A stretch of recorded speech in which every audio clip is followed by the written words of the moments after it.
All right, well, let's go ahead and get started. Hello, everyone. Welcome back to our year-long webinar series, Scaling for Success. So if you're new to our webinars, welcome. We're Keystone 𝗏𝗏𝗧𝗏. We are a strategic digital marketing agency. We're based in Milwaukee, Wisconsin. And we like to say that we blend creativity and innovation and strategic thinking to create powerful digital marketing strategies that drive results and fuel growth to help businesses like yours excel in the digital landscape.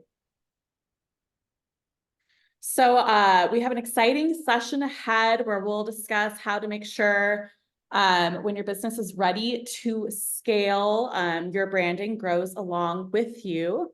My name's Ellen. I am an account manager here at Keystone 𝗏𝗏𝗧𝗏. And then I have my co-host here.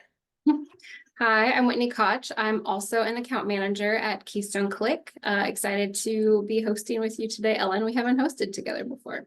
I know, it's exciting. Whether you're looking to expand into new markets or just refine your current audience targeting strategies, today's insights will provide you with valuable guidance and actionable tips. At any time, if you have questions or comments, please feel free to add those to the Q&A section of the webinar or drop them in the chat. We'll have time at the end of the presentation to open the floor for discussion, but don't forget about those questions. Drop them in the chat. Let's get started. All right, so today we're going to debunk some of the commonly misunderstood beliefs about branding. Then we're going to dive into some unique solutions to those branding problems that are pretty common that we see here at Keystone 𝗏𝗏𝗧𝗏. Then we're going to share some insights into developing and then implementing a successful branding strategy. And then finally, we're going to look to the future just to see what trends are on the horizon when it comes to strategic brand development. Lots of goodies. All right, so we've been discussing in our webinar series this quarter that marketing to new audiences is not just a growth strategy. It's actually a crucial aspect of adapting to an ever-changing business landscape. Let's get started by debunking some common misconceptions about branding. One major misconception is that maintaining the same branding ensures consistency and loyalty. Another is that changing anything about your brand will alienate existing customers. And another common one is in order to expand into new audiences, you'll have to create a new brand altogether. None of those could be further from the truth. In reality, evolving your branding can actually enhance growth and reflect new values and audiences. Changing your branding is about adaptation, not abandonment. We've seen many successful rebranding efforts at Keystone 𝗏𝗏𝗧𝗏, where companies that refresh their branding to stay relevant in changing markets have not only retained, but also expanded their customer base, which is really what we want. Okay, so now let's talk about balancing your brand identity while appealing to a new demographic. This can be a tough challenge. For sure. So one effective solution is to develop sub-brands or product lines even that cater specifically to the new audience or audiences. So this allows your core brand to remain intact. This way, a company can maintain its established brand values while effectively reaching new customers at the same time then. We actually dove deep into this concept in our March webinar, which was House of Brands versus Branded House. So if you want to learn more about the difference between those two approaches, I highly encourage you to watch that recording. That was a good webinar. Mm-hmm. So a good illustration of this concept is the Nike brand. Don't know if you've heard of it. Nike launched the Air Jordan line in collaboration with Michael Jordan in 1984, creating a distinct sub-brand focused on basketball fans. Nike Golf was also established to target the golf market with specialized products. The Air Jordan line became a cultural icon, significantly boosting Nike's brand and revenue. And Nike Golf allowed the company to penetrate the golf market. So this is a really good example of how Nike was able to broaden its customer base and showcase its versatility in sportswear through branding. Exactly. Another challenge is merging traditional branding elements with modern trends. You don't want your brand to ever feel stale or outdated, but how do you stay current with those trends without losing your brand's essence? So one way you can do this is through a phased branding update. So you start by slowly integrating new design elements and then measure how your audience responds as you go and make any necessary adjustments along the way. When you gradually introduce those new elements, you can test those audience reactions and adjust accordingly instead of making one big change and then finding out after the fact that everyone hates it. That would not be good. So let's look at some examples of incremental changes that made big impact on a brand's presence in the market. We've got 3 examples for you. And I think these are all pretty well-known brands as well. So Disney has a long history of traditional entertainment, it's movies, TV shows, and theme parks. With the launch of Disney Plus in 2019, they integrated their classic content with the modern streaming technology.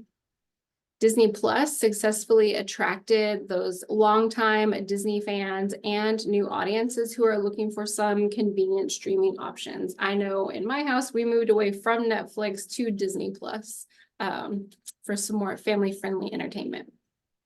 This move modernized Disney's brand, expanded its reach, and created a new revenue stream.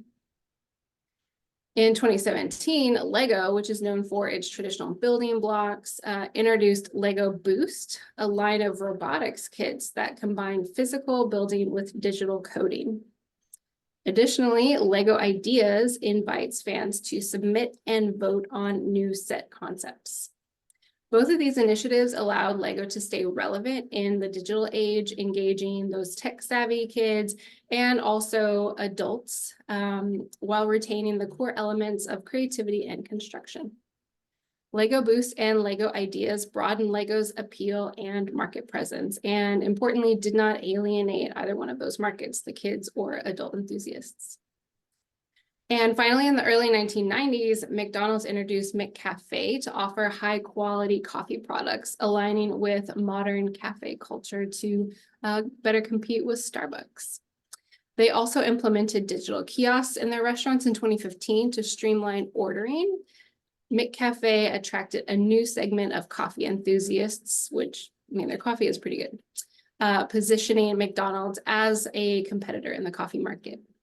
Those digital kiosks modernize the customer experience, reduce wait times, and really cater to those tech-savvy consumers, which enhance the customer satisfaction overall. Okay, so let's turn to the core of strategic brand development and talk about what fundamentally should not be changed when you're evolving your brand to a new audience. These were insights that were explored deeply when we ourselves were evolving our own Keystone Click brand last year for our 15th year anniversary. So emotional branding, creating emotional connections in new markets is absolutely crucial. It's number 1. This approach makes your brand relatable and memorable. Using storytelling and just authentic messaging really helps informing those deep connections and just building stronger customer relationships. Mm-hmm. Secondly is transparency. So transparency and authenticity are essential as well. Being transparent shows your customers that you have nothing to hide and you are committed to ethical practices. So clear, honest communication and genuine practices build trust.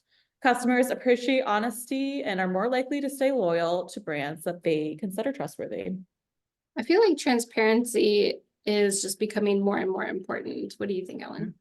Oh, absolutely. People want to know, parent companies, people want to know where their products are made or where it's coming from.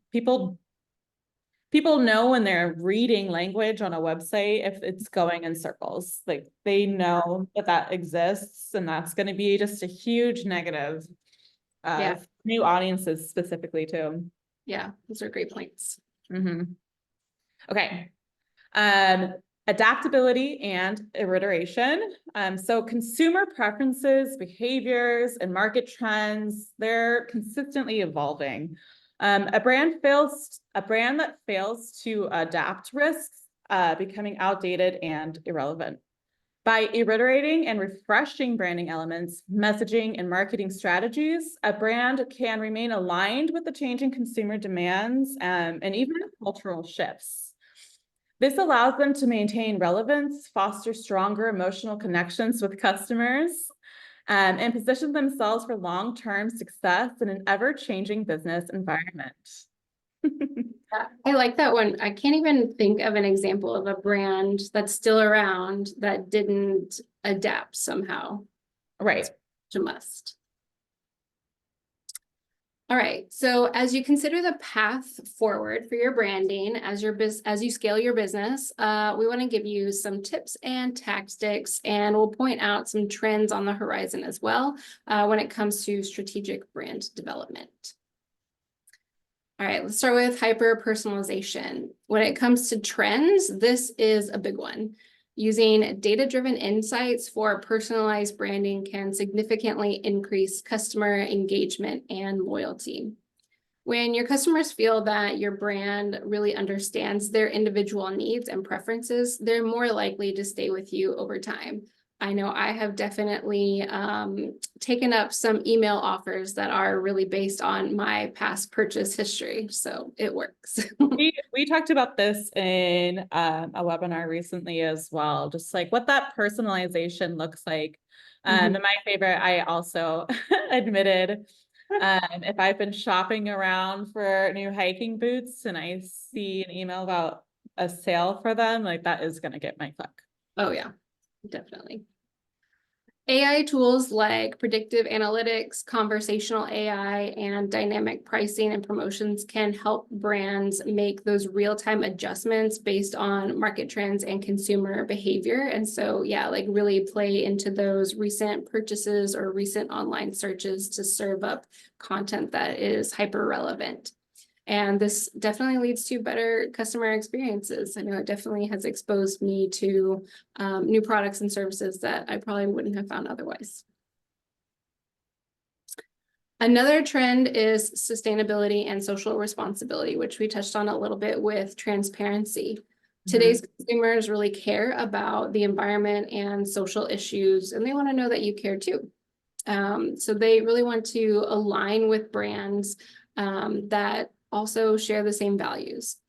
Incorporating eco-friendly practices and socially responsible messaging can attract conscientious consumers and build trust. Interactive and immersive experiences. The future really is now with augmented reality and virtual reality. When you use those for events, product demonstrations, virtual catalogs, and virtual showrooms, you can really create memorable and engaging brand interactions because you're involving multiple senses. These technologies offer customers a unique way to interact with your brand, making the experience more engaging. All right, so let's dig into some questions. Again, I did see one pop up in the Q&A earlier, so I'm going to pull that up. Okay, Whitney. Hit me with your best shot. It says, how can I make sure that a rebrand won't alienate my existing customers? Yeah, that's a really valid concern. And it's also one of those myths that we kind of debunked at the beginning of the presentation, right? Yep. It's important to handle rebranding carefully so that you do retain your loyal customers. We've talked about the importance of transparency, and communication goes along with that. Communication is key whenever you're making brand changes. You want to make sure that you are explaining the reasoning behind the rebrand and how it will benefit those existing loyal customers, and get them involved in the process. You can get their feedback through surveys or focus groups, and that shows them that their opinion matters to you and that the core values that they really love about your brand aren't changing, because that's really what's most important to them. Yeah, that Lego example, I think, you know, that like went a step further to like gamify feedback. Like there was like online content as to like what robotics or like what features was going to come out with that new brand, which I think is super cool. It doesn't have to be just boring surveys. I know people don't like to fill those out. Yeah, and I think it's also smart how Lego asks, you know, what builders, what sets those builders want to see, because then you're just kind of already like, you're building up the hype around a certain product, right? And then you know you've already got some customers for a future product. So it's really smart. Yeah, and it's not like they abandoned their original products either. This was Right, yeah. expanding. And I'm guessing it's an older demographic too, like more adults or tech savvy teens and kids. Yeah. Super cool. We're big Lego fans at Keystone Click. Yeah, I spend way too much money on Lego products. Or my husband and son do, I guess I should say. So I think that also just really speaks to the importance of making gradual changes with rebranding as well. And that really helps make the transition a lot smoother for those loyal customers. Exactly. All right, and here's one for you, Ellen. Okay. How would you answer this? What are some affordable ways to personalize my brand experience for customers? Okay, so yes, the bottom line, we understand that is number one. So we're definitely always keeping that in mind here at Keystone Click. But personalization doesn't have to be expensive. So start with the basics and start with the information on your audience or audiences that you do have. You can look at, you know, purchase history or sales. Maybe you can see that you have two #1 products, but you learn that a lot of people aren't buying both. They are buying either or. So that's one way you can clearly see that that's a segmented audience there. And then you can start to tailor your communications then to both of these audiences specifically. So that could be kind of like what we were talking about earlier. Maybe I'm shopping for hiking boots, but when he's looking for umbrellas, I don't want to get every email about the umbrellas. I only want the hiking boot updates. So yeah, I think that would be a really good way to think about it, to just segment and personalize your audience communication. I think social media is obviously you can do a lot with just the platform itself without buying like paid tools or anything. You can really get personal on social media and you can really play with your audiences too. So, you know, you can respond to comments, you can respond to messages, but you can go a little beyond that too and really show your brand at its core by being playful or asking questions back or learning. Maybe a lot of your audience also likes another brand, or they also all like the same video game, and maybe you do a fun post about that. So just even like the small touches can really go far. And again, too, if you're an even smaller business, like thank you notes or special offers to like existing customers as you're trying to grow, it really makes a big difference. Yeah, I think the key thing is you want to provide relevant content, and that whatever is relevant is going to depend on those segments, right? On that personalization. With social media, there are some platforms that have kind of built-in polls, you know, and like survey types, questions that you can use to engage with your audiences. And you take that information and then you can start like creating the type of content that they want to see. That's a way that you can personalize there. And there are some AI tools as well that will help you kind of automate those responses to comments or DMs, and then, build in some personalization too. So you're not, you're saving yourself some time, but still able to offer that personalization. Exactly. Awesome. Okay, I'm glad we got 2 questions. Yeah. Thanks, everyone.